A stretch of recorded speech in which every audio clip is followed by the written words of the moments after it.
सुशोभीकरणामुळे गाडा हटवला. महिनाभर चक्रा मारूनही पालिकेकडून फक्त तारीख पे तारीख. शहरातील क्रांती चौक सुशोभीकरण मोहिमेदरम्यान गेले 30 वर्षांपासून किरण शिकलगार यांचा जुन्या न्यायालयाला लागून असलेला खाद्यपदार्थाचा गाडा महापालिकेने हटवला. मात्र महिना उलटूनही त्यांना व्यवसायासाठी पर्यायी हक्काची जागा न मिळाल्याने त्यांच्यावर उपासमारीची वेळ आली आहे. जागेच्या मागणीसाठी पालिकेकडे दाद मागितली असता त्यांना प्रशासनाकडून केवळ तारीख पे तारीख दिली जात असल्याने तीव्र संताप व्यक्त होत आहे. किरण शिकलगार हे गेल्या 3 दशकांपासून क्रांती चौकात चहा व कांदेपोहेचा गाडा चालवून आपल्या कुटुंबाचा उदरनिर्वाह करत होते. चौकाच्या सुशोभीकरणासाठी पालिकेने महिनाभरापूर्वी त्यांचा खाद्यपदार्थाचा गाडा हटवला. त्यावेळी त्यांना पर्यायी जागा देण्याचे आश्वासन देण्यात आले होते. मात्र 1 महिन्यापासून रोज पालिकेच्या चक्रा मारूनही त्यांना केवळ आश्वासनेच मिळत आहेत.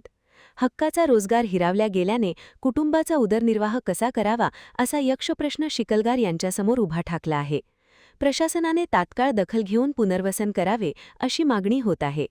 चौकट किरण शिकलगार हा येथील क्रांती चौकामध्ये गेल्या 30 वर्षापासून चहा व कांदेपोहे विक्री करून आपले उदरनिर्वाह करत होता. गेल्या 1 महिन्यापासून त्यांना क्रांती चौक परिसरामध्ये हक्काची जागा देतो असे सांगण्यात आले. मात्र 1 महिन्यापासून जागा न मिळाल्याने क्रांती चौकामध्ये दररोज येऊन ज्या ठिकाणी आपला गाडा होता त्या ठिकाणी निरागस भावनेने उभा असलेला दिसतो. याच चौकात आपल्याला जागा मिळेल या अपेक्षेने गेल्या महिन्याभरापासून किरण आस लावून बसला आहे.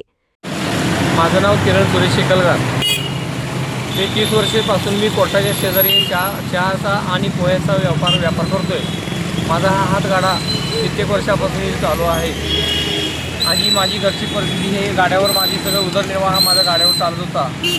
काही महिन्यापूर्वी जयसिंग महाराज आणि शाहू महाराजांच्या पुतळ्यासाठी हे सुशोभीकरण करण्यासाठी किंवा त्यांचं उद्घाटनच्या वेळी माझा गाडा हा हटवण्यात आला होता. त्यांनी मला पर्यायी व्यवस्था करून देतो म्हणून सांगून मला 1 दिवसासाठी काढून घे म्हणून सांगून मला 1 महिना होत चालला. अजूनपर्यंत मला पर्यायी व्यवसाय काय दिला नाही किंवा मला त्यांच्याबद्दल काही निर्णय पण घेतला नाही माझ्याबद्दल. आज कित्येक वर्षापासून महिन्यापासून माझं दुकान बंद आहे. माझं पूर्ण घरचं परिस्थिती खालावलेली आहे आणि मला कोणत्याही परिस्थितीचं उदरनिर्वाह दुसरं काही नाही, साधन नाही माझ्या घरातलं.